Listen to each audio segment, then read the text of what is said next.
Are folks able to see that?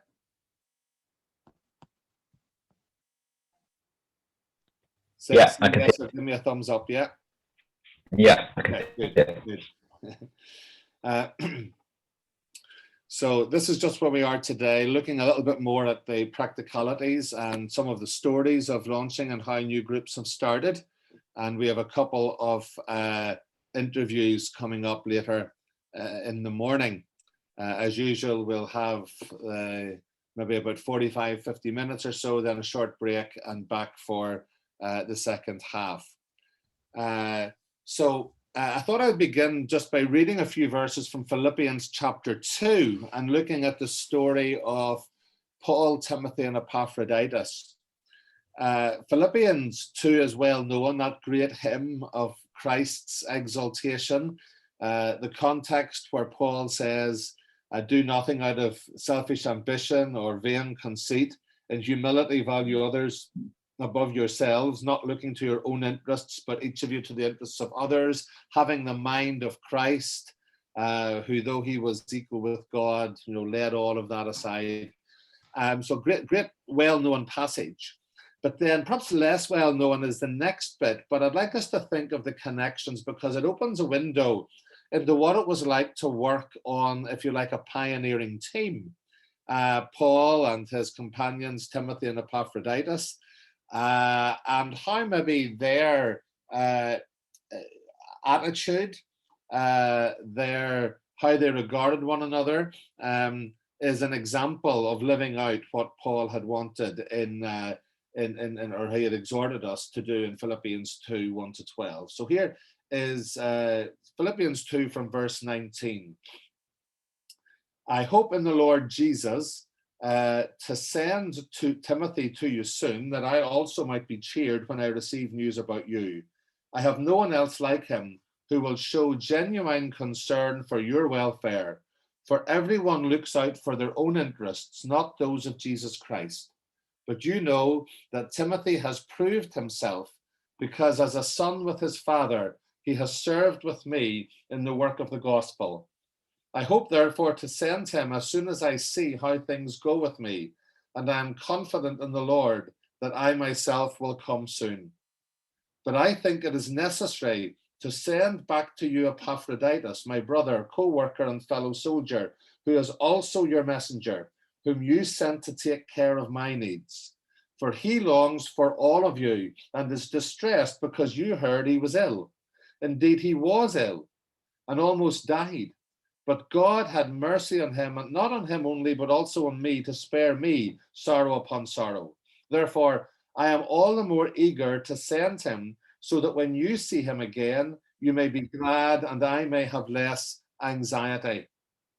So then, welcome him in the Lord with great joy and honor people like him, because he almost died for the work of Christ. He risked his life to make up for the help that you yourselves could not give me. So that is the story of Timothy and Epaphroditus and their work with Paul. And maybe just, we won't break into a group at this stage, but maybe just take a couple of minutes to reflect on those words, if you have them open in front of you, Philippians 2, 19-30. And I'm particularly looking about what do you feel, what is the heart of these three men, and how do they live out the theology of Philippians verses 1-8? And what can we maybe learn about sacrifice and about teamwork through those verses? So maybe just take 2 or 3 minutes quietly to read those verses again with those questions in mind.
I think we've maybe gained a couple more. I can't see on my screen, but welcome if you've just arrived. We're looking at Philippians 2:19-30, and with some of these questions. So just to get us started in the context, one of the important things in pioneering, I think, is the fact that although pioneers tend to be a little bit entrepreneurial and visionary, that they cannot do it on their own. And even Paul recognized very early that he needed a team. And the book of Acts is about his team relationships as well. So what do we learn from this passage about the heart of these guys, especially in the context of what Paul has said in verses 1-8 about our attitude and about our mind? Any thoughts strike you?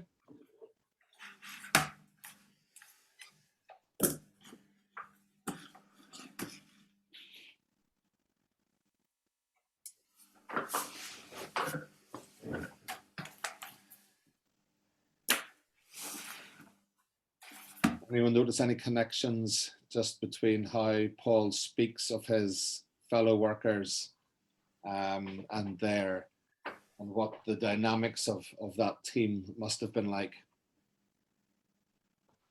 Yeah, one thing that I stopped at was in verse 20, chapter 2, verse 21.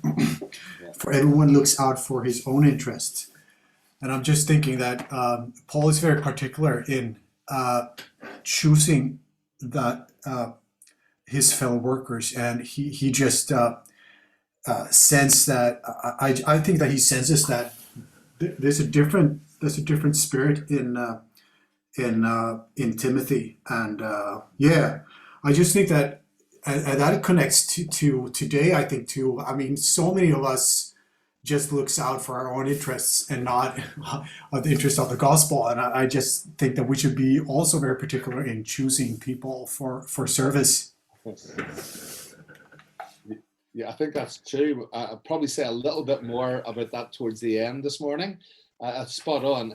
I mean, I think when I looked earlier, I saw, do nothing out of selfish ambition or vain conceit. Pioneering can attract people who can be ambitious because, hey, we get to organize something, lead something, do something new. We can be the center of attention for a while. And there can be a dark side to that. And that is why I think this shows us the good side, but also the cost. So there's stuff there about sacrifice as well, isn't there? And how teamwork might help us in the difficult times. Anyone, any thoughts on that?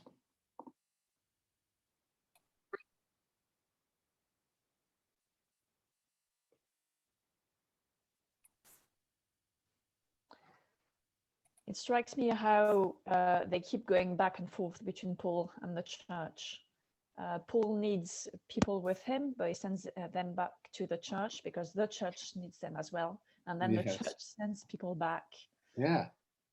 So that's right, man. So the teamwork is not just between Paul, Timothy, and Epaphroditus. The Philippians are very much part of that team. And we looked at that last month, didn't we, about funding and seeing it as partnership, that this ministry would not happen without the support of the churches. And here, the prayers of the churches, and elsewhere in the letters, we know that they also raised money for those in need.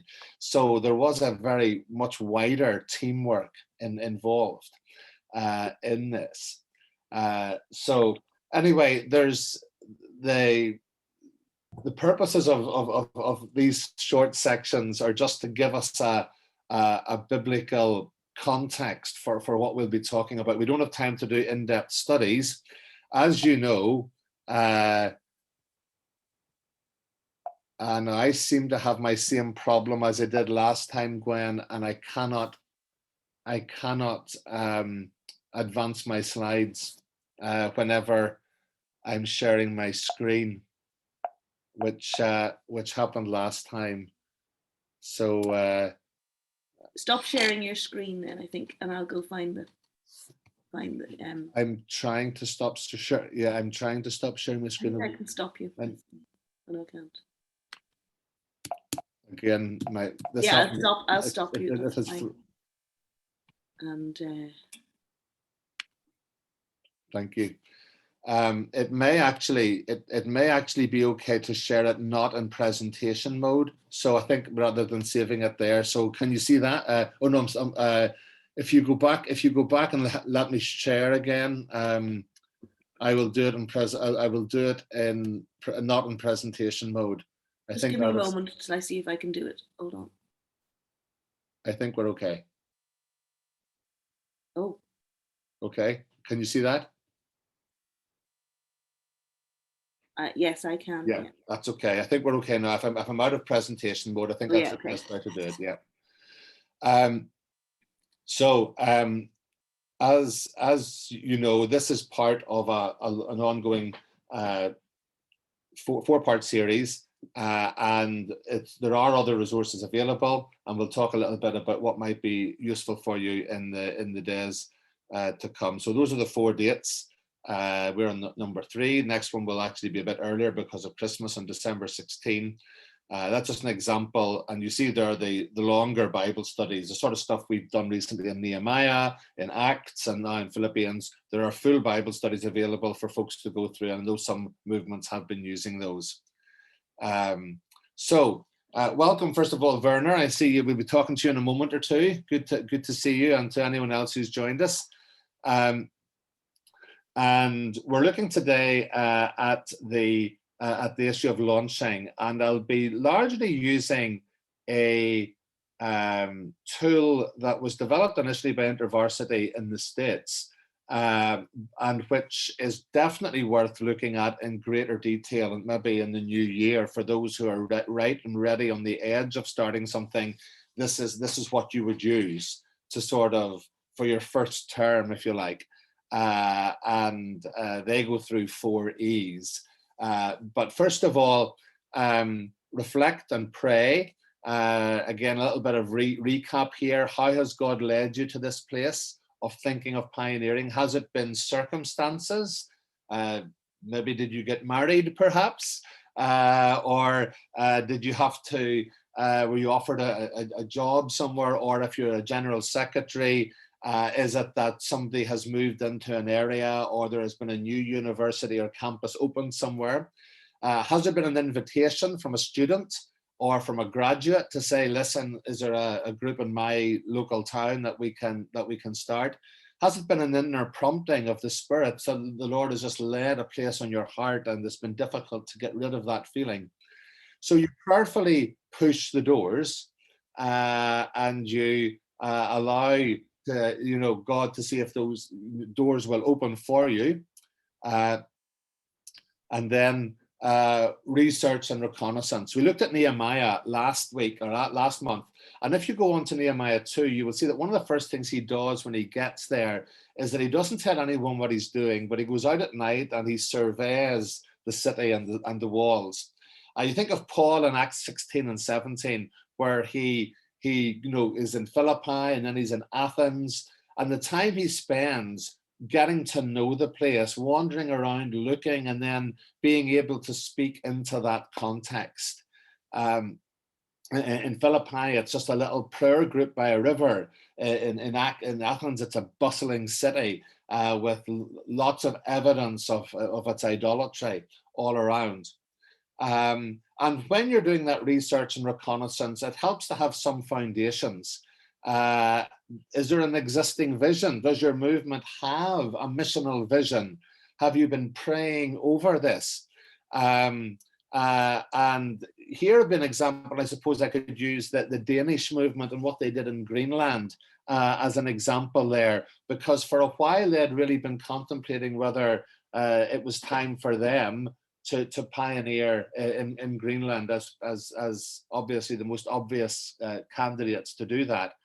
And so there was a strong support from the sending movement and from the churches that this was part of a pre-existing vision. And they did a reconnaissance trip that had certain goals. talk to key people, see what the reaction would be to starting a student movement, see what else is happening, and start to look for potential pioneers. So they had these goals in mind. Some of these likely pioneers were part of that trip. They went on a fact-finding trip, visit, if you like, and then 2 of them actually became the pioneers in that place. And asking the right questions, or what we would call exegeting the context. We talk about exegeting the Bible and scripture. Well, what about exegeting the context, understanding, interpreting what is going on here? Who else is already here? Who has been here in the past? And if things didn't work out in the past, why did they not work out? Are things different now? What can we learn from that? What is the culture, either of the country or in most of your cases of the campus, of the city? Not all, obviously you would know in your country, the different cities have different subcultures, but also different universities, depending on the faculty, what is taught, will have a different feel about them. So what is the culture of the campus? What questions should you be asking? Where are the hubs? Where do people hang out? You know, where do the engineers hang out? Where do the students have their lunch? Is there a strong Muslim community there? Is there a place where they tend to hang out? Where are those hubs? How sympathetic are the university authorities? Is this something you can go straight into and say, listen, we're starting a student group, and that there'll be freedom to do that alongside other groups? Or is there a little bit of an increased suspicion, and will there be difficulties in actually meeting on campus? Finding out those answers. The InterVarsity tool talks about exploring, engaging, establishing, and empowering. And we will look at that as we go through the morning. First of all, just at this stage, I want to look at the exploring. As I said, getting the feel of the campus. I remember doing this. In Luxembourg with Gunellen. Did I see Gunellen had joined us? I saw her. I saw her name. I think she's here. Yeah. Okay. I can't spot her, but I did see her name in the waiting room. But I remember being in Luxembourg and going with the couple there, a couple of the staff there, and we went round and we they introduced me to the room that they had been using, and we prayed for the forthcoming meetings there. They showed me the administration block where there had been blockages into getting permission to meet in the room that they really wanted. So we prayed for the administration of the university. We saw the places where the social centres where the students hung out, and just outside the library, etc. And we just went as they did every week and prayed around these various areas of the university. Obviously, there is a real benefit to praying. There's nothing special about praying in a particular place. But by doing it in a mobile way, you got a feel for the campus. You were able to observe, you were able to listen, you were able to learn, and to do that. And very often pioneering groups have begun simply by doing that sort of walk. A little bit, I suppose, like Paul would have done walking around Athens, and understanding and getting a feel for what the culture of the university is like. I'm maybe asking some questions, Lord. How do you see these people? What is warming your heart? What's breaking your heart? What would you love to see transformed? Is there anything preventing me or clouding my vision? Is there anything preventing me from loving these people the way I could and the way I should? What subcultures do you notice? Is there a place where the art students hang out? Is there a drinking culture? Is there a place where the athletes would hang out? And where are the points of connection with you or with the team members or with the student leaders who are wanting to start the group? In a moment, I'll mention that the tool talks about network mapping, which is simply a way of spotting where the natural connections are. Is one of your team, or is the student that's keen to start a group, are they artistically bent? Are they sporty? Where are the immediate natural connections? Are they an international student? Where are those natural connections? And what do you think are the emotional and spiritual needs of the students? What's their likely attitude to Christ and to Christianity? How would you go about finding out about that? So the issue of exploring, we talked in the previous week just generally about, if you like, the pre-exploring, when you start to understand yourself and you start to understand what the need is. But this is, if you like, the next step when you're on site, when you're in the place. Who are you going to talk to? Who are you going to point the students to get an idea of where this group might form and where it might start and what the first few activities might be? So that's just the starter. To take this a little bit further, I'm going to introduce our first guest, Werner Badersnyder, who'll say a little bit about himself. I'm talking to him really because he is the Eurasian consultant on pioneering, but he has other experience as well. So welcome, Werner. Good to have you here with us. Yeah, it's great to see you again.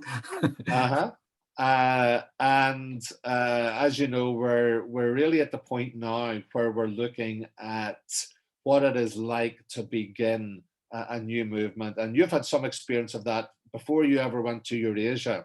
Do you want to say a little bit just about your own background, first of all? Yes, Gwen? Is Werner comfortable with the things being recorded? Yes, I am. Yeah. Thank you. Thanks for asking. So Werner, tell us a little bit about your own background and your early experience of starting a student group. Yeah, I'm coming from a little village in Germany, and I studied sports and Latin at university. Yeah, and I have been a Christian from the very first years of my childhood. So that's my background. Okay, so I'm just wondering, I'm just sort of wondering what those that network mapping, what those natural connections were between sport and Latin, because that's fascinating. It's Kalo Kakadia, the ideal of the ancient time, the good and the beautiful. Okay. And you were involved in your student days or your early staff days in pioneering? I was actually already involved as a high school student with a student with high school ministry. So we started a prayer group at our high school. So my IFES time goes back to 1973. Yeah. and what do you remember about some of those early experiences in pioneering? Yeah. Group? Was it Nuremberg? Did you mention? Yes. Yeah. Yeah. Actually, one girl of our youth group, Sabine, went to the city of Nuremberg, and she decided, or God had put it on her heart, to start a Christian student movement or student group in that city, even before she went there. So she moved into a dorm and she was praying for a second believer. And after a while, she got to know Christina. She was a believer, and they started to pray regularly for a work of God amongst the students in the dorm. And then they did a lot of things to build friendships with people in the dorm. They were baking cakes, put it into the kitchen and said, help yourself. Greetings from Sabine and Christina. And so they got to know, they became quite well known in that dorm. And one day, after 1 year of building up friendship, they started an outreach, and they were choosing to create a questionnaire about the meaning of life and doing interviews in the dorm. And so they invited some of an IVS group in the neighboring city to join them. And I was one of those students at that time. And we did interviews in the evening. And it was for the first time in my life to do such an interview, to knock at the door of an unknown student. I was not feeling at ease. I was not very confident, but I knew it's right to do that. And so I did my first steps, reaching out. And actually, the first student that opened his door was very interested. I had a conversation of 1.5 hours, and 2 other students I was interviewing. And so for the next evenings, we interviewed 43 students. And then Sabine and Christina made a party in the dorm and invited everyone and said, we want to present the results of our interviews. And so they did. And then they invited people who are more interested in this topic, meaning of life, to a meeting, to a group, where they would discuss texts from the New Testament about meaning of life. And 9 students joined, and one after the other became a believer throughout the next months. Yeah. And it was so exciting. So a group came into being, and for the next 10 years, this IFES group was always recruiting its members by new converts. So minimum 50% of all the members in the group were new converts from the ministry in the group. Yeah. And 40 years later, before the pandemic, this group had 100 members. So they had left a legacy of 40 years, and the group is still existing and alive. And it started with one girl that had a vision and that was praying, and God used her. Amazing. You see the genesis of it, the beginning, which was the student with the vision. Something simple like a survey or questions that is then followed up by inviting people to hear the results of that, so that it's not just a case of these guys were just asking me questions, but no, they're involving me in actually more discussion about this. So a lovely example there of something simple, but then the steps that were taken after that. And then moving into studying the New Testament text together. Let's look exactly what the source material says about Jesus, and then that legacy. So very, very encouraging just to watch how a group like that's now well established over 40 years, how it began. And then Werner, I'd love to talk a lot longer, but I would like to get to Eurasia, because obviously that's where you're doing a lot of work now. So what were the steps that you took at the beginning to start a movement in a new, completely new context and country? Yeah, so Lindsay Brown invited me to come to IFES and to do something and to start a ministry in Georgia, in the Caucasus. And so I did one trip to that unknown country just for a week. And then I came home and said to my wife, there's no electricity, there was no gas, there was no water. And in the morning when I wanted to wash my face, the water in the bowl was frozen. So she said, okay. And I told her, but I think God wants us to be there. And she said, okay, then let's go there. That was the starting point. And a year later, we went there. And there was no organization, no team that received us. We started by zero. We had no knowledge of the language, and we had no friends there. And so it was completely setting out for the unknown. Wow. But later we found out that God had actually everywhere. He had his hands in all the things. He had even sent an angel to an elderly lady that was finally the lady that was received us in her home. And we heard so many stories how God was actually guiding and leading in everything, in all the details. And the first things that I am an impatient person. I want to see results. I'm a finisher. So what did we do? The first things, let's do an outreach. Let's do something for students. We got to know a few students, and we started 3 meetings in one of the universities. We offered games, and then we had a discussion about Bible text, New Testament text. It was a conversational style of evangelism. And that was running really well, but after the 3rd meeting, the university kicked us out. So all our evangelistic efforts were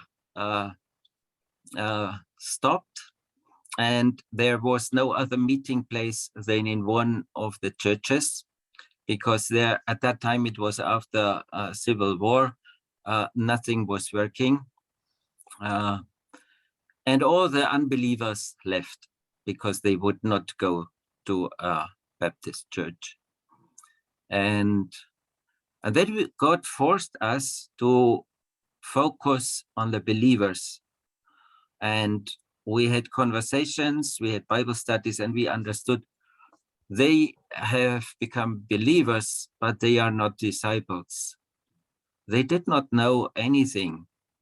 We started our first Bible study, we read the text, and they closed the book and I said, what are you doing? And they said, we know the story. And I said, what does it mean to you? Nothing. So we started to run seminars about main contents of the gospel. We started seminars about how to evangelize, how to run an evangelistic Bible study, how to share your faith, how to share your testimony, how to help someone become a believer. And we were offering tools to them. And step by step, a group of more and more committed people came together. And we finally developed, we finally had the idea to start a leadership team. And we invited some students to join it. And actually we studied Nehemiah. And that was the breakthrough in that ministry. When we started Nehemiah, they understood suddenly, this is our situation, the broken walls and the social problems. Everything was very comparable. And they got the vision for their country and the vision for student work. And they committed themselves to that work. And 1 year after we were there, we invited for the first time guests to an evangelistic camp in summer. And we had trained our students, so we knew this will be a great time, but it was a disaster.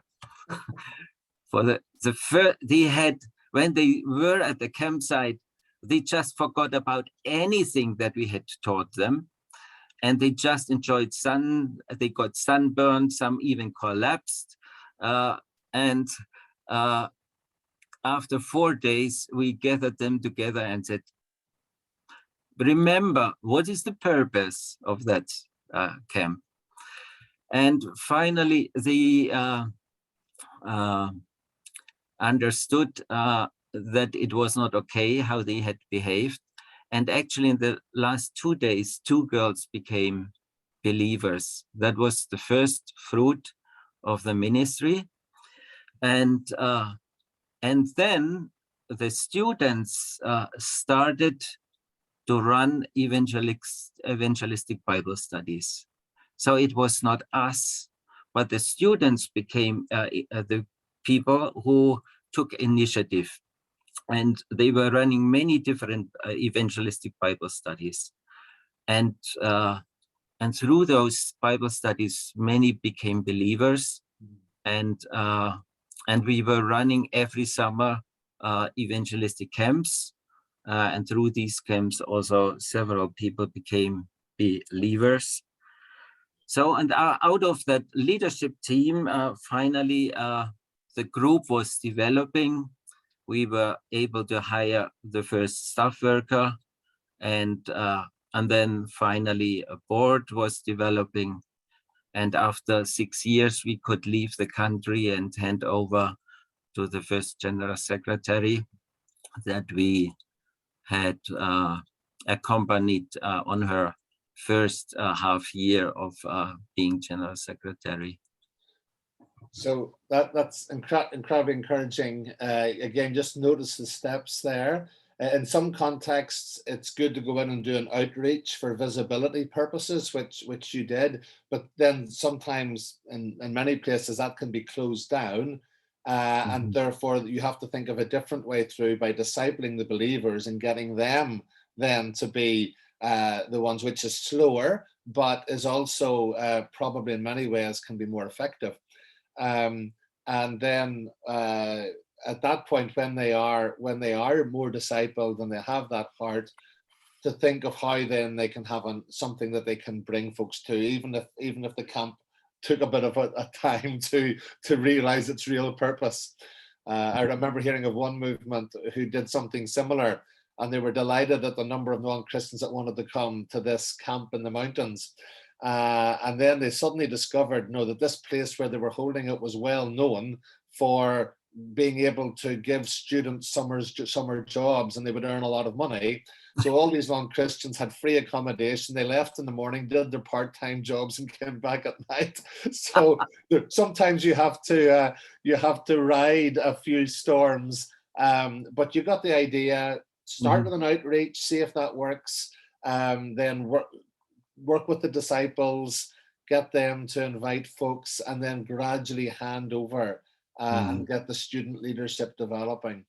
I'm going to ask if anyone has any questions in a minute, but there's another situation I just want to ask you, Werner. Earlier on, I talked about how, like the Danish movement in Greenland, they had a vision, they had a well set out strategy, they targeted the pioneers, they went on a reconnaissance.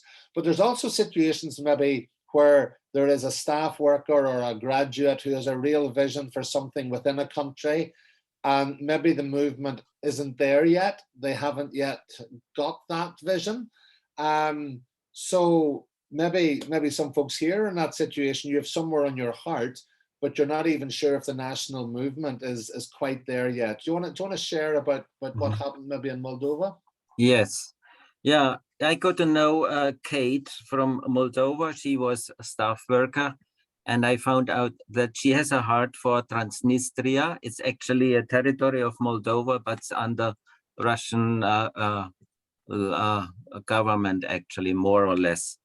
And I, when I got to know that, I encouraged her to go there and to visit people and to see what's possible. And so I sent some material, and so she went there, and it was quite frustrating because she was not very well received by the churches there, and when she was not taken serious because she was a woman, but she got to know some of the youth leaders, and she found out, oh, there is one interesting girl. Her name is Katya, and maybe she could be someone she could count on. But the movement itself was not yet ready for pioneering. The movement did not have it on its radar to start a ministry over there. And she was sometimes lacking finances. So I was trying to find some donors to help her getting some donations for her mission trips to Transnistria. And she went there again and again and was building this relationship with Katja, and she was investing in her, but whatever she told her, she would put it into practice in her youth group, but she did not start anything amongst students. And then this Katja wanted to go to the army, and Kate was quite frustrated, but God somehow did not allow her to go to army, and she finally decided to become a student. And that was the point when Katja invited her to the first Bible and Life conference to come to the capital, and she liked it, and then she invited her to Formation, to be part of Formation. And then when these first contacts came into being between Tiraspol and Chisinau, the two capitals, then more and more the whole movement became interested in pioneering. And recently, the General Secretary did a journey together with Kate to Transnistria, and the doors were suddenly open. He, as a man, was very well received. They started some first contacts with pastors, youth groups, and they had plans of common camps, and they did together a camp. And now the whole movement is very excited about pioneering. And Katja is now the point person in Transnistria for us, for student ministry. And she had been recently at one of an online pioneering training, something like this one. And she was for the first time at one of those meetings. So it's everything still quite on the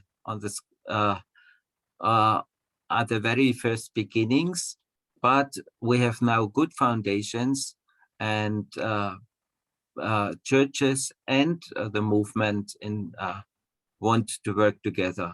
So it was started by a person who had no experience. It was started by a person that was not supported, and it was a person that was not very well received in the country, but she was persistent, and she was investing in one or two main relationships, and that was, I think, the key.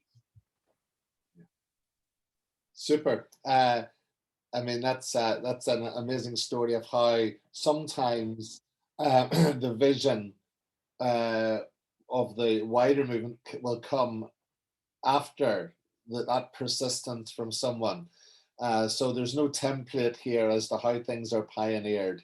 It's really a case of remaining open to God and how He is leading. And anybody got any questions for Werner on anything that he has said so far?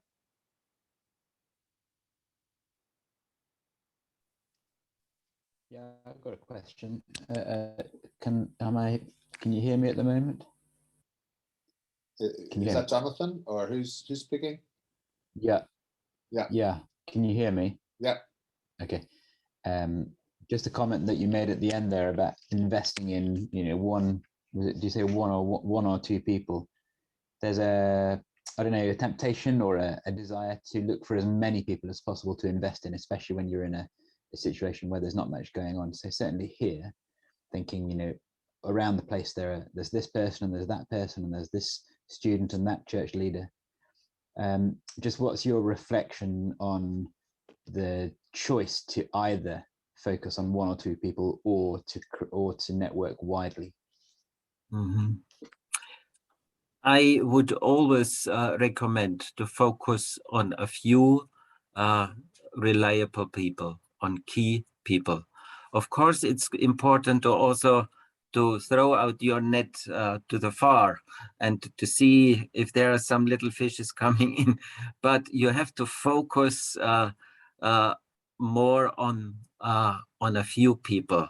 So you rather throw out the rod than the net, and that's I think the key strategy of a pioneer: investing in key people. And how to find out who are the key people. This you only can discern by prayer, and there is no recipe how things work.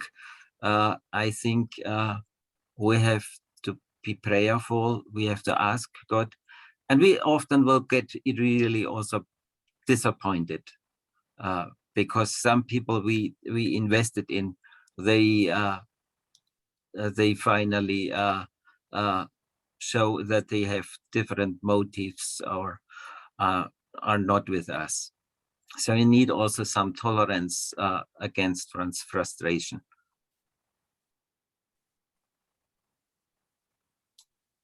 Any others?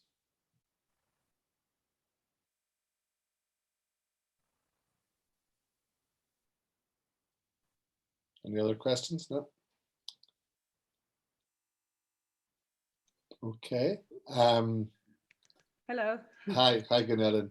Welcome, welcome back. I think you, Piotr, who I think is from Latvia, disappeared and you reappeared, so that was a bit strange. Anyway, Werner, yes. Do you want to just finish by telling us? I know that there's some encouragements happening in another place where things are just beginning. Do you just want to encourage us with that? Yeah. So it was in 2017, a girl from Romania attended a missionary conference at the age of 17. And she received at that conference a very clear calling from God to start a student ministry in one of the Central Asian countries. She had never been a student before. She had no experience in student ministry at all. So she went for 2 years through a training at a mission school, and then she was setting out all alone for Central Asia.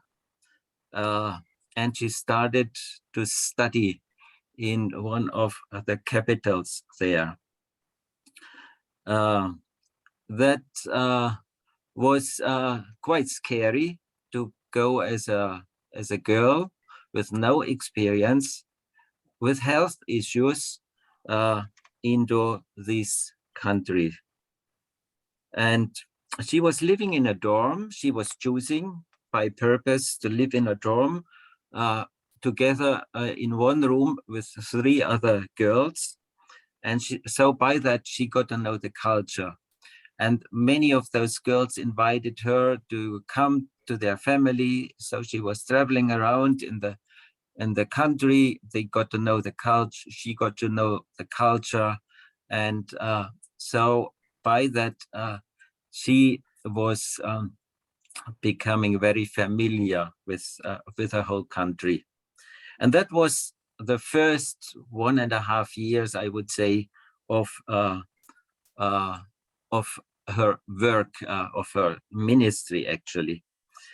I got in touch with her through an Armenian who had got to know a Brazilian professor and who had an IVS background, and he was actually lecturing in this capital. And I contacted him, and he mentioned that girl from Romania, and so through him I was able to contact her. And so for 1.5 years I just was mentoring her and helping her. And 3 weeks ago I was visiting Central Asia and these countries for the first time. And so through that visit, it was possible to contact many key people, pastors, and also a lot of Christian students. We had many meetings, and God opened up these doors. It was amazing. And this girl from Romania got in touch with many Christian students and pastors, and got to know that there's 2 other believers in her university. And now she is following up all those contacts and wants to start prayer group. She has now also one girl that is interested in Bible study. It's complete Muslim background. It's very traditional. It's not easy there, but God has been opening doors. And in summer 22, we want to send the first Eurasian student team to that country and offer a training for Christian students and envision them, train them in evangelism, help them to understand some of the tools and motivate them for a student work. And this girl from Romania will serve as our organizer within the country. And Kate from Moldova will co-lead the team from Eurasia together with me. And so it's again a girl that was weak, that had health issues, and that had no experience, and God gave her a vision, and she has been faithful, and God will do something in this country, I'm very sure. Wonderful. Werner, Gwen, could you stop the recording just now, please? I just wanted to hear a little bit from Samuel Petrovsky now, who is, just for the basis of the recording, he is the General Secretary in Serbia. And I wanted to talk to him because they are pioneering a couple of new movements right at the moment. So Samuel, where are you pioneering just now, and why did you choose those places? Thank you very much, David, for inviting me to share a few thoughts about pioneering in the Balkans.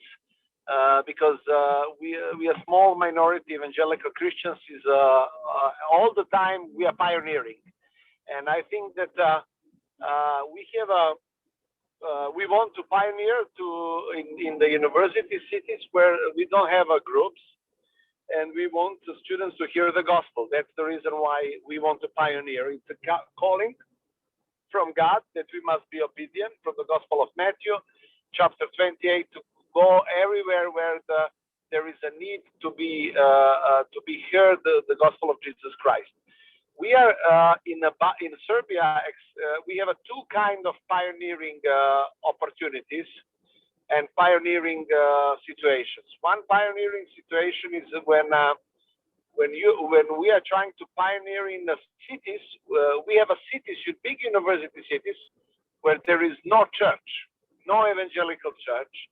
Maybe one small group, or maybe one church with a small group of people.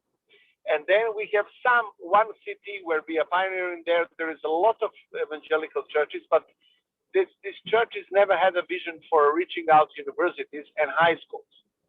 And at the moment, we are pioneering with IFES help in 2 cities. One city is Subotica. It's mostly re-pioneering. We used to have a group 10 years ago, but a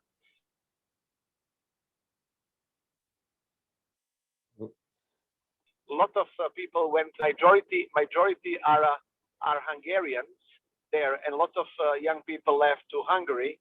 And we are trying now. Our staff there is trying to encourage churches to pray and to send their young people to our groups, that we can train them and raising up them vision for work among students and high school students at campus and at high school facilities.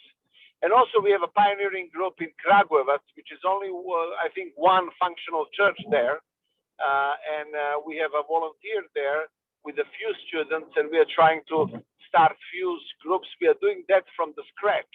Our volunteer is standing at the university, giving a Bible, talking with students. We are doing recordings of the video people there. We started Alpha course there. It's pioneering from the scratch, which means this is the two pioneering situations we are facing. Pioneering from the scratch where there is only one church or no church at all, or pioneering where there are few churches, but they don't have a vision to reach young people for Christ. And both of situations are challenging. But we are encouraging, we are praying, we are sending student leaders from other cities there to help. We just recently have an event in Kragujevac at university where one of our student leaders who was addicted on the video games, he had addiction of video games. He spoke to the other young people who are not Christians there.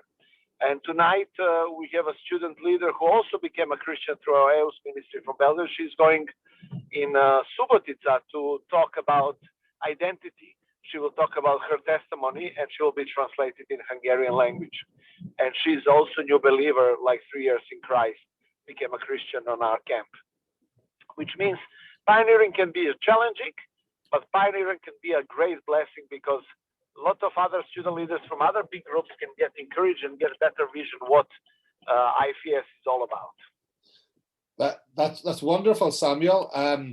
And I think that's sometimes a tension, isn't it? People will say, why will we pioneer when we need to strengthen the groups that we already have?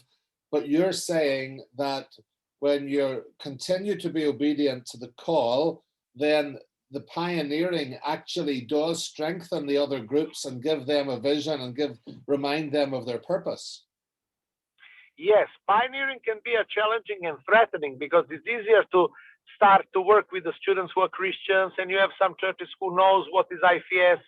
But pioneering is like Apostle Paul going into the new cities, into the new cities, and it's a lot of challenges there. And you need to start from the scratch. You need to earn credibility there. You need to try many new methods.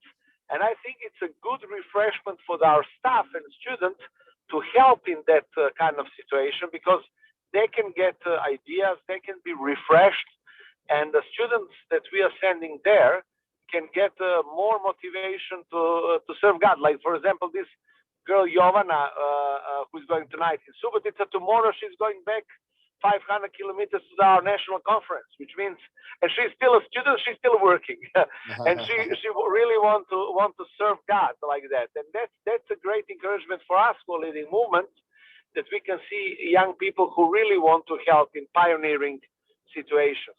And David, Apostle Paul didn't stay 10 years or 15 years in Ephesus. He was moving around in different teams. He went with Sila or Barnabas, but then after that he picked up Luke, Timothy. He created missionary small teams, which we need to do as well. When we are going to visit pioneering cities, we should do in teams and always bring some new people because a lot of new people will get ideas and vision. We got one staff worker in Novi Sad called Gary because we take him in Thessaloniki to help us in a mission week there. And through that mission week, he got a vision, what we are doing. And then later he joined our staff. He's now full-time with us. Yeah, wonderful. So what help or resources do you need? Because, I mean, we could all do with more resources, but you seem to be majoring on investing in people and the resources follow the people when they have the vision. Isn't that right?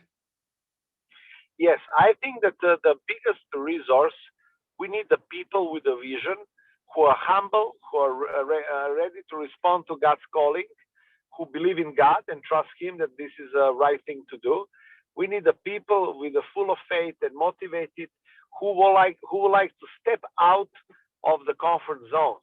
Because sometimes we have too many trainings, we have too many Christian conferences, and Christians likes to be with Christians. But we need to motivate our students because sometimes it's a danger that students just go to this one group, to the all youth meeting, to the church, and they're staying there.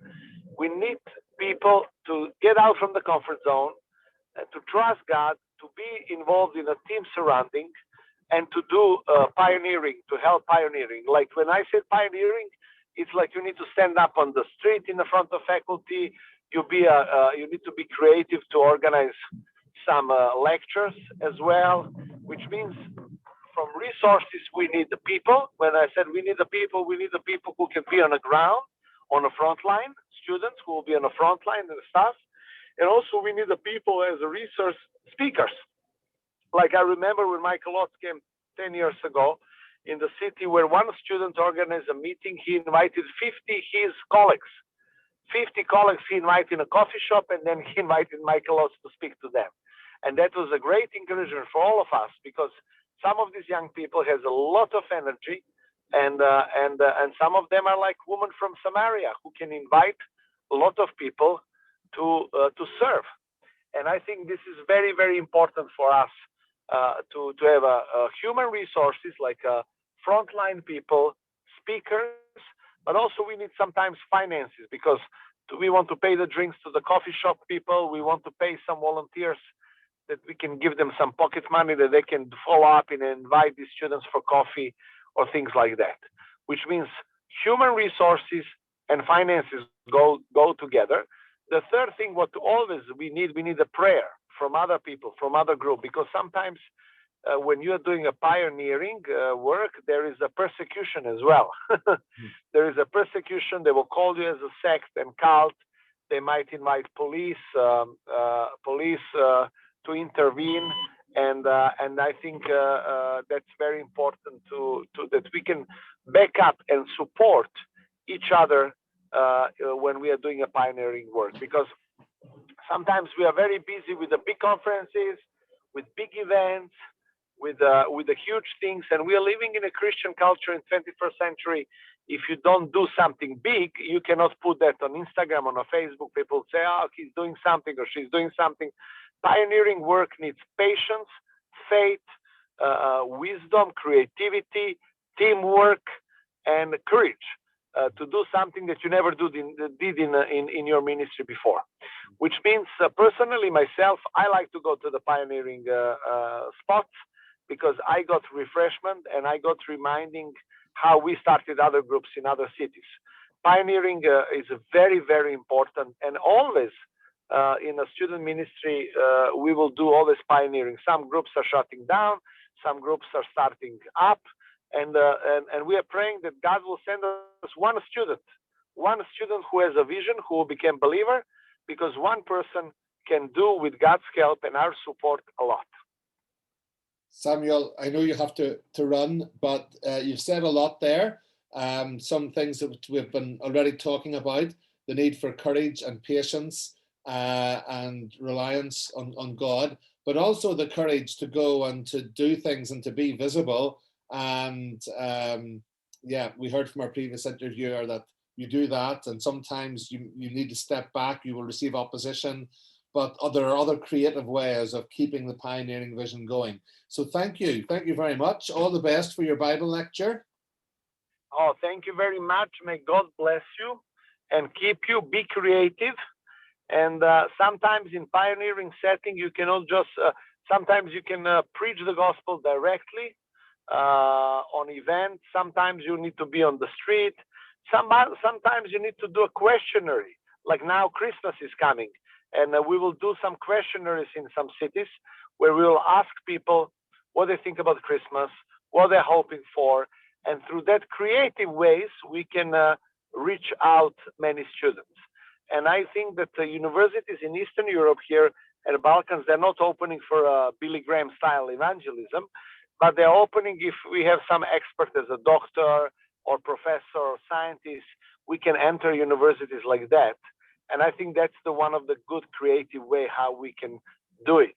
But the most important thing is that that we can be brave, because in a new culture, is today culture, nobody wants to go to do a pioneering.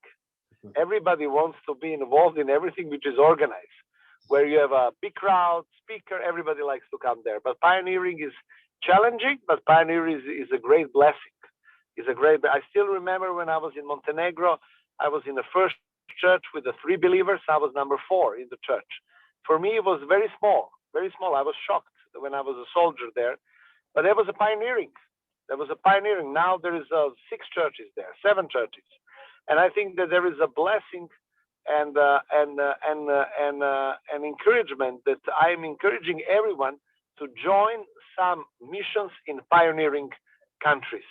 And I think that this is a great blessing and great calling that we should be obedient and to respond. Thank you, brother. Thank you very much indeed. The Lord bless you, and certainly the folks here and I will be remembering to pray for you in that work in Serbia. So thank you very much for joining us. Please pray. Tomorrow we have a lot of students, and we have 2 university cities in Serbia. One is completely Muslim city, where we don't have any church there, but 2 big universities, private and state university. And we have only one Christian professor from Novi Sad who is going there to teach English. We would like to enter there. And this is a new culture, a new thing. It's close to Kosovo. And also Serbian part of Kosovo, there is a big university there where there is also no church, Kosovska Mitrovica, when soon and later we would like to go there as well.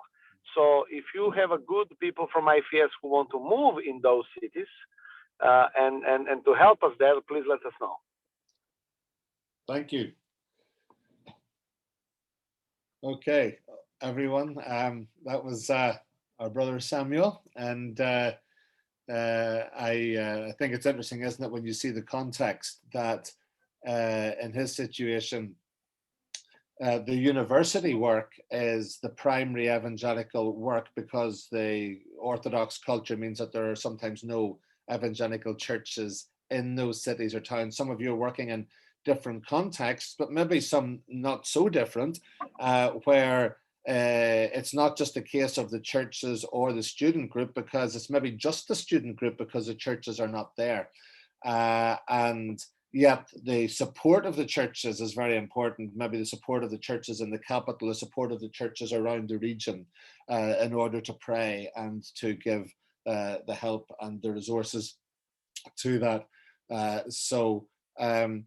Gwen, can you put up the presentation and share your screen? Because when I was looking at it as Samuel was speaking, mine suddenly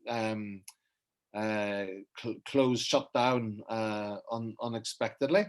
So can you just not take it? Can you take it out of presentation mode and just? David. Yes. Can I say something also which came in my mind? I think that a great blessing for a pioneering work can be a graduate students from IFS world who are coming and working as professionals. Yeah. Like we had 2 times cases where we have a Greek Swedish lady. She's from Greece originally, and she was working for United Nations in Kosovo. And she contacted us. She was part of Credo. She said, "Can I start? I would like to host a student group." And then we have one student in that city, and she was leading a student group there.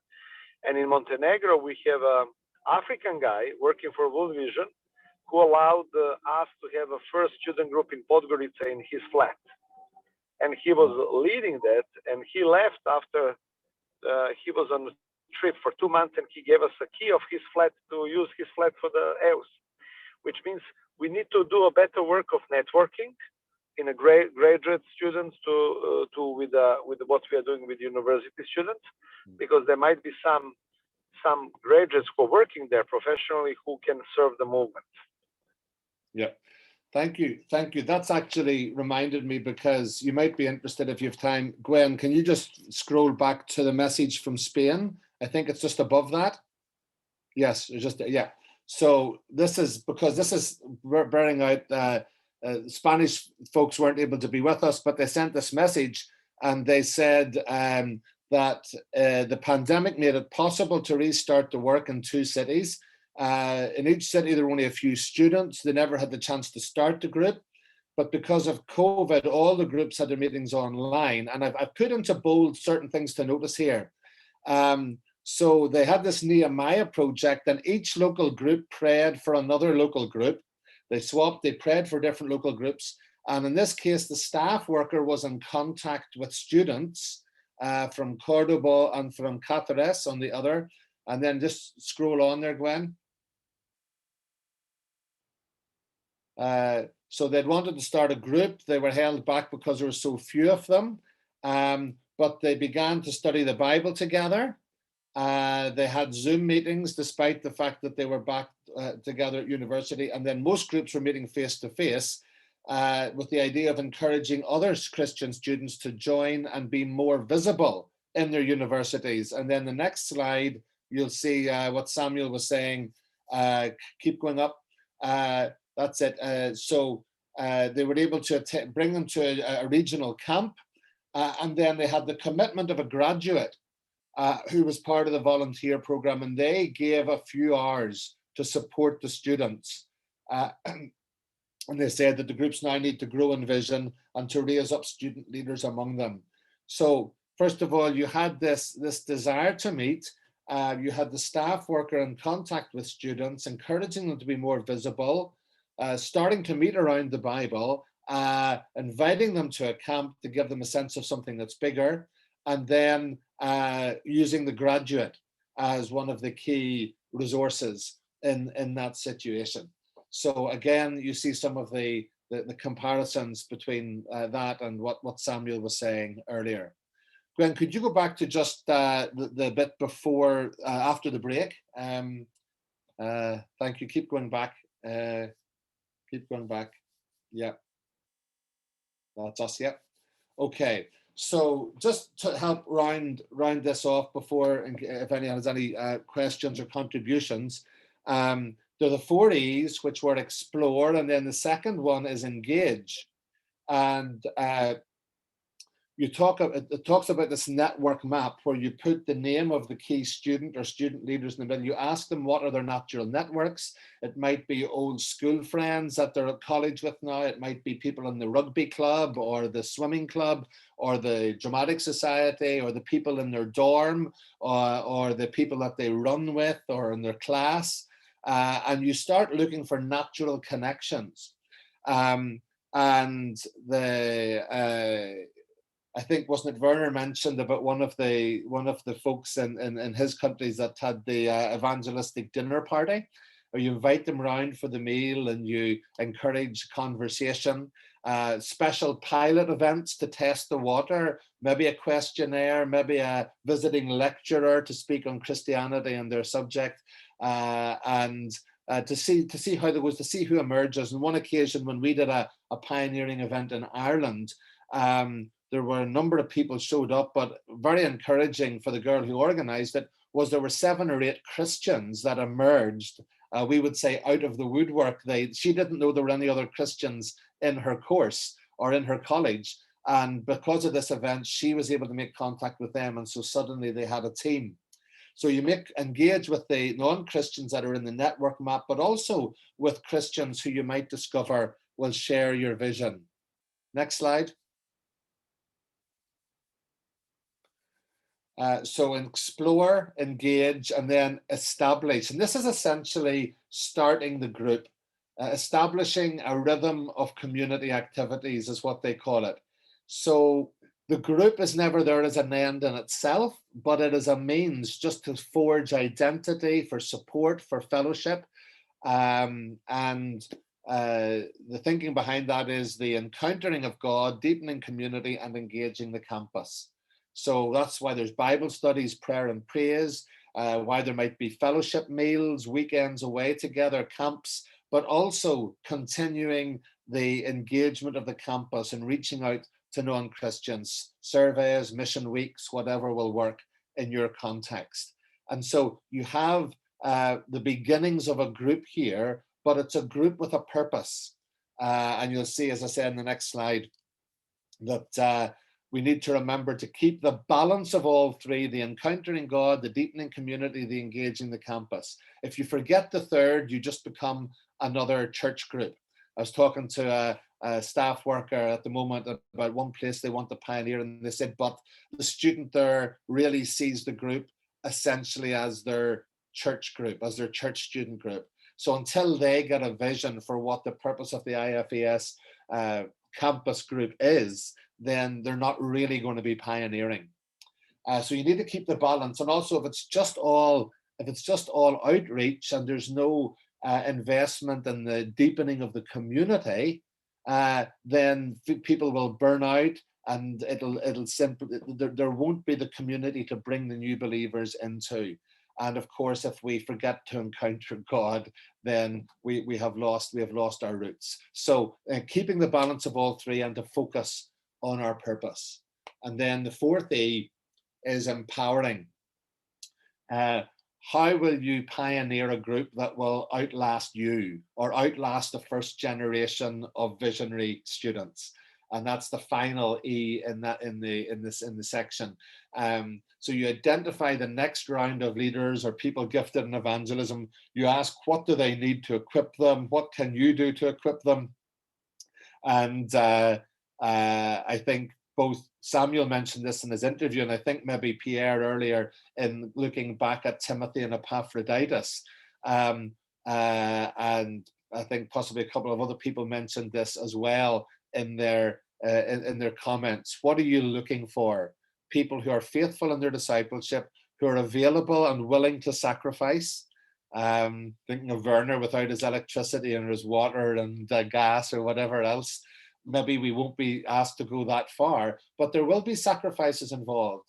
Maybe sacrifices in terms of our career, sacrifices in terms of our comfort zones, and for students to say, well, for us to say to student leaders, yes, you could go down this direction, but if God is calling you to this area of service, then you won't be content anywhere else. They need to be teachable. They need to have that heart to reach students and not just to form a group for the sake of forming a group. So those are the 4 E's.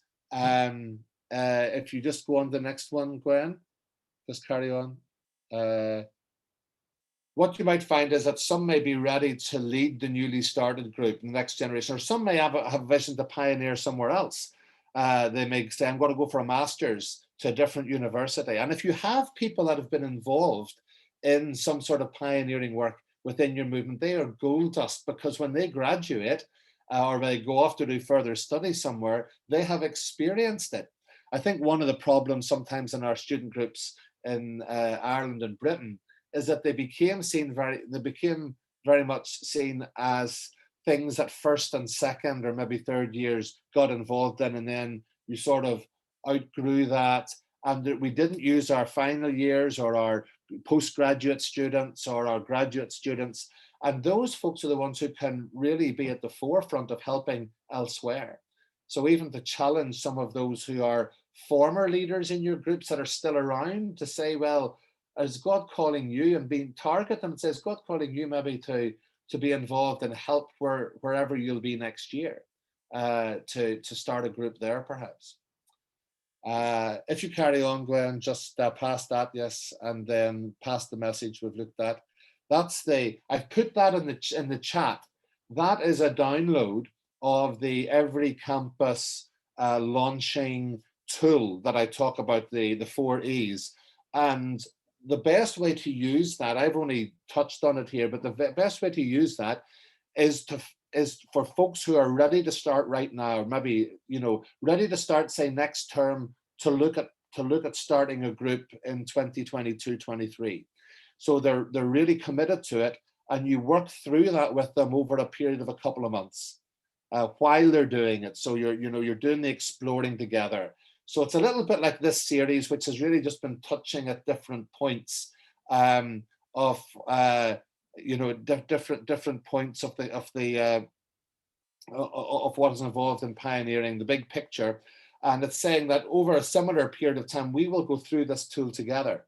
and we will look at what it means to explore, to engage. We will feedback, we will ask questions, we will reflect and pray together.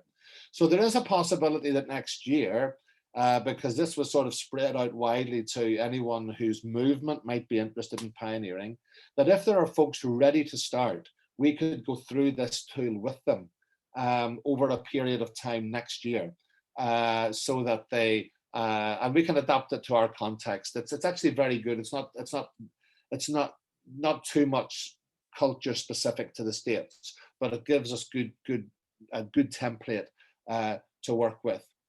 So Gunellen has asked about the slides. Yes, the slides will be uploaded where the rest of them are. Nay will upload those and send the Google folder link to folks, and that would be that is it. They are available, or if you somehow don't get access, I can send them on quite easily. We've got about 15 minutes, and sorry that we haven't had time in groups with the 2 interviews and everything this morning. But maybe for the last 15 minutes, it would be good for us to talk, and maybe Gwen could assign us in just the 2 groups perhaps. And these are the questions. Gwen, if you could shade them and put them into the chat as well, that would be good.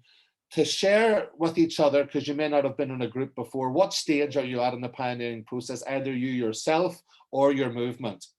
And what sort of engagement would be suitable? What exploring do you still need to do? And what sort of engaging would be appropriate as a starter in your context? So what stage are you at? What exploring do you still need to do? And what would be an appropriate starter to get launched as an engaging event or item in your context? And then just maybe share prayer points for the next month. So maybe just 10 to 15 minutes conversation on that. And then we will, I see we're down to what there's 1, 2, 3, 4, 7 of us now. Maybe we could just stay together. Would that be okay, since we've lost a couple of folks? Yeah, if we could just stay together, and maybe I'll just go around and ask you these questions, and we can then just finish with a prayer for each other. So maybe Manu, do you want to start? Just share with us your context, what exploring you're doing, and how we can pray for you. Okay, I'm in the middle of exploring right now, and I think part of my problem is I'm starting to engage, and maybe I underestimating exploring. So because I cannot get in touch with students and high school students, and because I don't have the support of churches, I'm stuck. Sorry, Manu, we're losing Manu. And maybe this is a time I should be exploring more. Sorry, Manu, can you hear me? We were losing you. We couldn't hear everything that you were saying. Yes, I can. Yes, okay. Sorry, I'm in the. No, we're not. Can you hear me?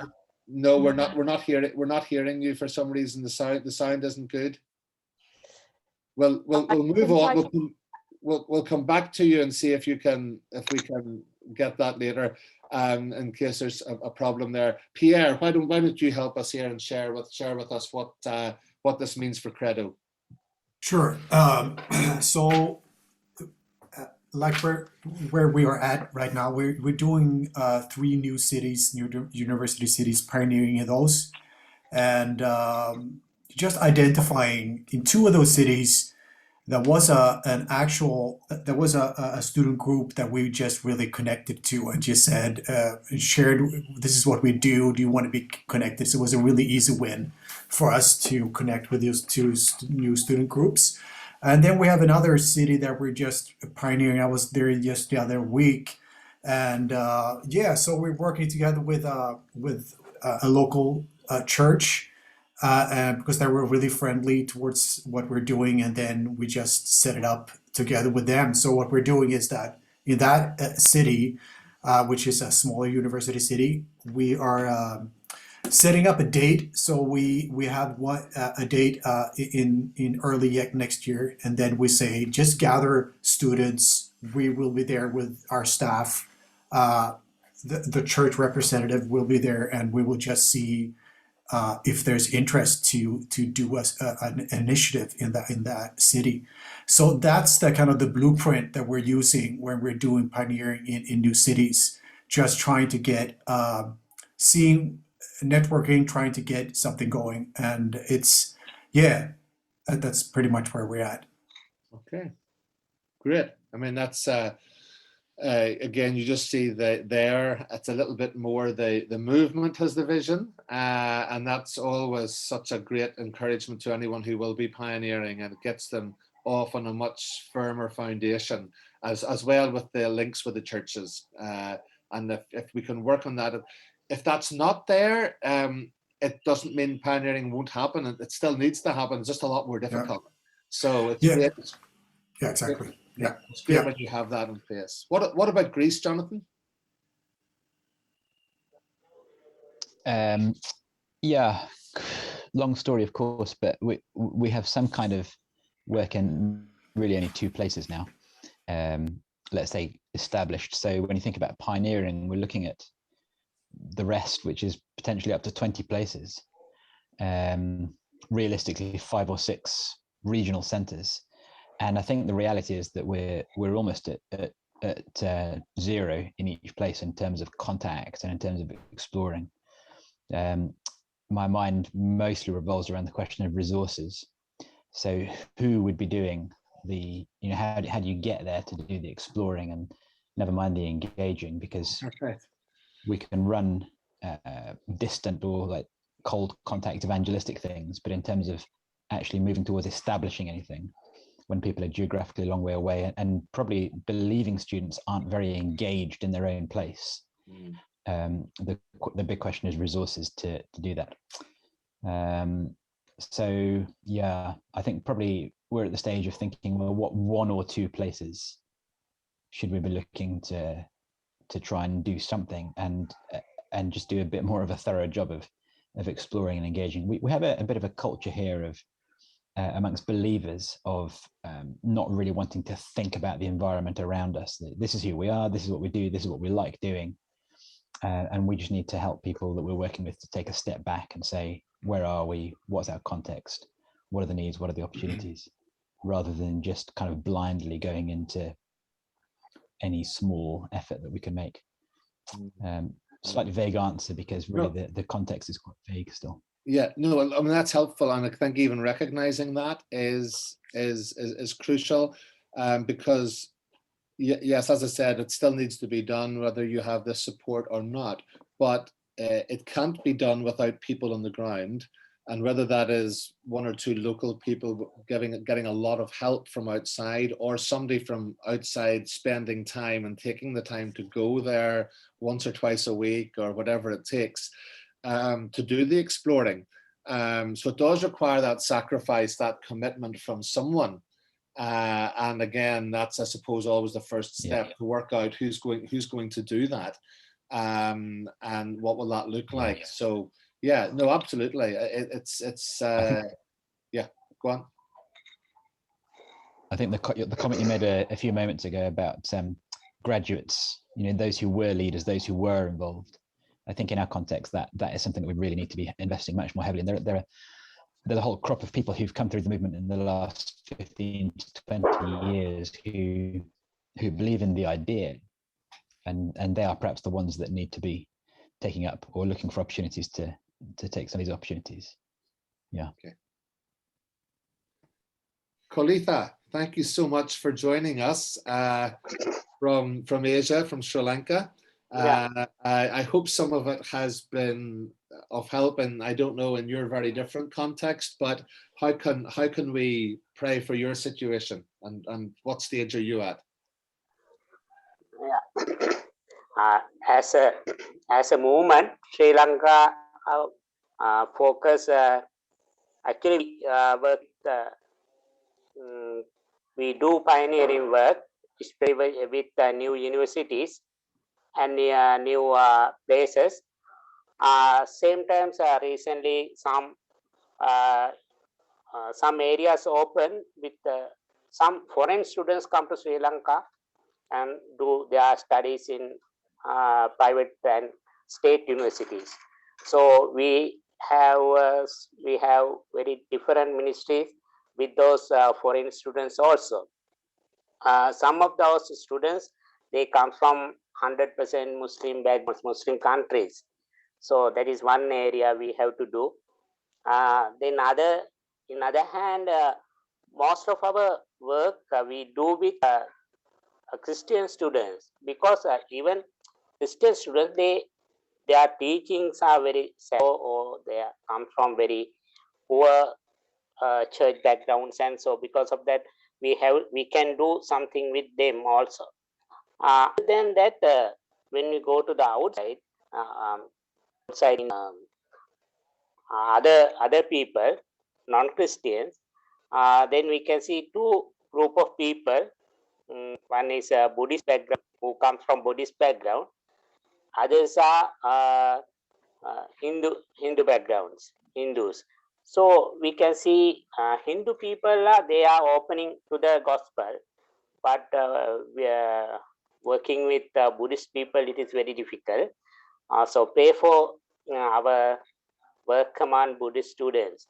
Actually, it's really tough thing, but we can see Hindu students come to the faith in one will see the result.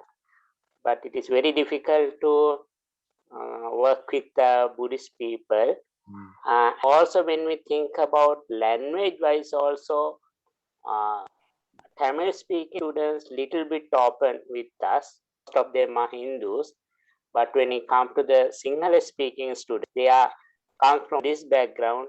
Really difficult to communicate with them the gospel. Yeah, so pray for that situation. It's really when I hear your stories, I feel we are very different in our context. Yeah. Thank you, Kalitha, and it'll be great to find out if you have any stories about being able to break into that the Buddhist mindset, because we will have a lot of internationals in Europe, and our international student ministry is always looking for help for how to reach different groups, and we have a little experience in some of the other religious contexts, but maybe not so much in that one. So we will pray that you find breakthroughs in that context. Gunellen.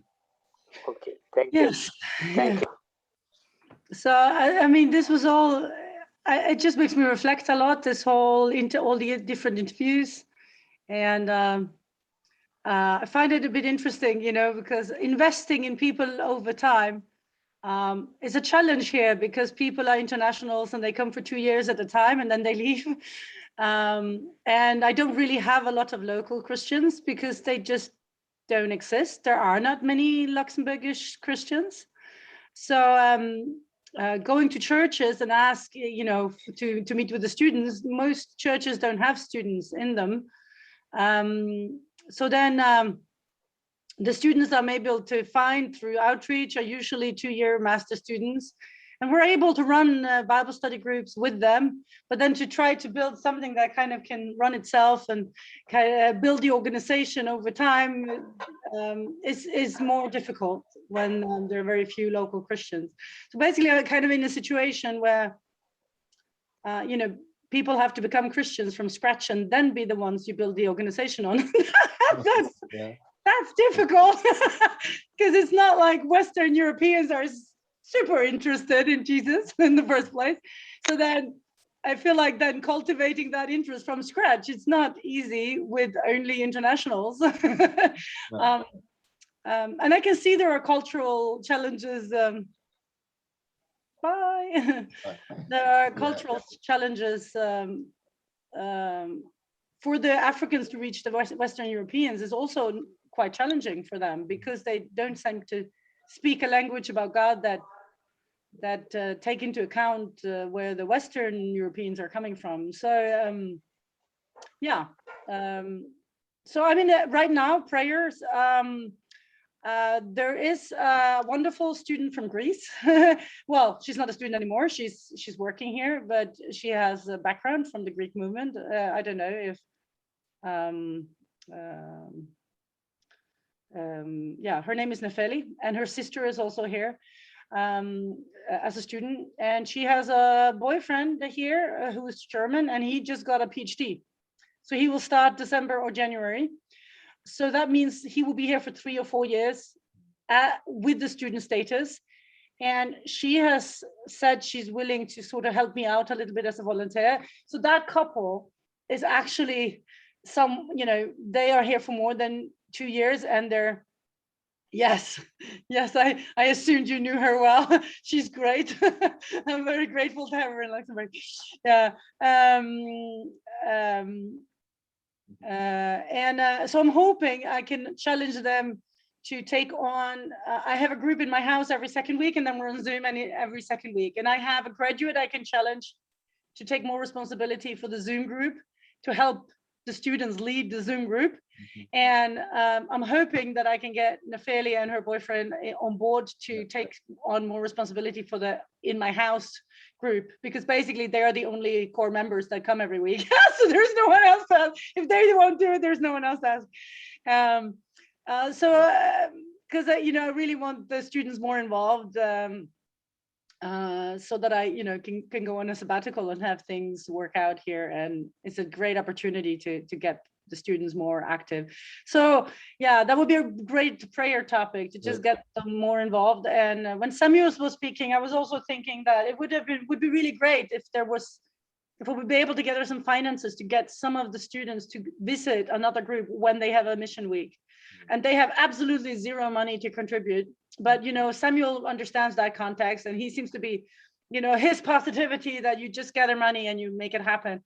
Just, you know, I can see that there, the way he's thinking, I could take some from that. And it would have been nice to inspire them in that way. And I think it would be very helpful for them to teach them sort of how to share in the Western context a bit more by visiting another group when they have their mission week. Super. Thanks. I know folks have a number of folks have said they have 11 o'clock meetings, and we've gone a little bit past that. Manu, I don't know if your sound is any better, but if you're able to join us on the 16th, hopefully we could maybe make a point, because your situation is very interesting and quite complex, and I'd love maybe even for you to share more at length at the next one. So maybe we'll compensate for you not being able to share this time by giving you a bit longer next time, because I think the Corsica situation is very interesting. That is a call that's coming in for Gwen. So I think we're going to actually have to break it here. So thanks everyone very much, and sorry we've had to leave it very, very, very quickly, but Gwen had another